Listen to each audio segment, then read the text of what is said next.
same picture that Alva was nice enough to take yesterday because press 5, I'm going to run the scrap numbers today to find out what we're scrapping so bad that the cage is filling up every night.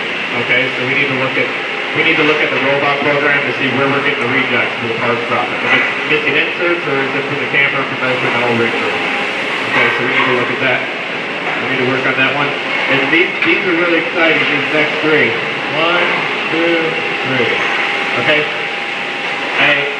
I want everyone to look around and put the tape guns back today when I walk through, so I'd like to see where they're all at, how many we have, and also the dustpan for press 20, please. Alright? I'd appreciate that. So let's make sure that we check through all those. We put them all out there to make it easier. And it's okay if they broke. They're going to break. Robin runs them over once in a while. So that's okay. So we just got to make sure we know that we can put them back out. But we got to put them back where they belong, okay? Bob's got pictures tomorrow, so make sure everyone sleeps well because he'll probably talk about something about accounting, so we'll all be sleeping through it, except for Cheryl. So, alright, we want to make sure that we're wide awake for that. Alright, also Watlow's coming in on 8/21. Also the other possibility we have coming in is Industrial Laboratories coming in early next week, but we're not sure yet. They asked to come in Monday or Tuesday, but we're not sure where we're at on having them come in. Okay. Who else? Steve, do we have anyone else? Okay. We have an improvement. Here it is. Improvement timing. Alright, so we were just talking about, we're reading a book about chaos, right? And making it standardized. Obviously it takes longer to do a changeover when you got to dig through a box, no matter what. I don't care what you're doing, whether that's your desk drawer or insert box or toolbox, right? So obviously having it laid out, more organized fashion makes it a lot easier so we can get stuff done more orderly. So let's give Dick a hand for straightening it out. That's a nice job. So it makes it a lot easier, okay?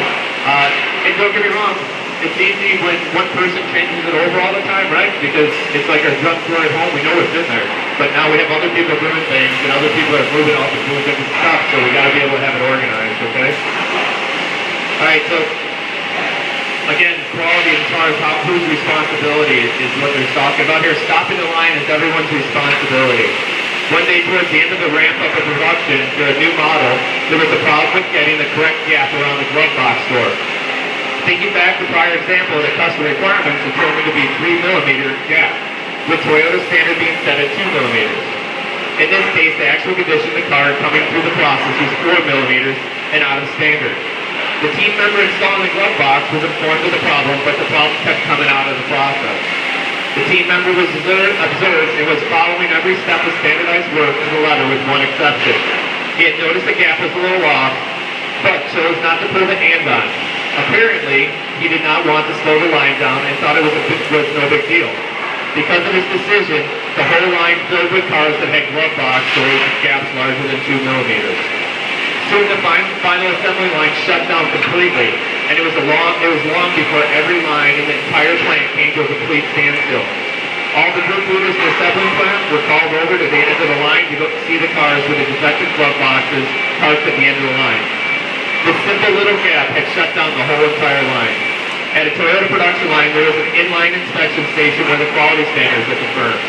When the cars with the problematic glove boxes got there and were found to be out of standards, the inspectors marked it on the ticket in order to get it repaired. Toyota set up small number of offline repair spots. When those spots become full, the line and the next car that needs to be repaired has nowhere to go, so the line stops. The Japanese trainers taught all the group leaders an important lesson that day about the importance of quality in Toyota production system that is set up to ensure it. That day, there were 500 team members doing their best to maintain high quality and build as many cars as possible. Because one team member failed to use the andon to confirm the quality of his part because he did not want to slow the line down, he ended up stopping the entire line anyway. The stopping of the line alerted everyone in the plant to the issue, and all the right resources were able to come together to make the process in order to get the work to solve the problem. All the group leaders went back and shared this value lesson with their groups. The culture established by Toyota was one where employees felt safe to pull the andon, even if so, doing shut down the entire plant. Because in fact, if they didn't pull it, the plant would shut down anyway if the problem persisted without attention. The message that everyone got that day was clear. Toyota, quality is indeed more important than production. Okay? Obviously, that goes without saying. Quality is a given, but we got to make sure that we're protecting our customer and making sure that we know what standards need to be met. Okay, that's communication also. So we're working on a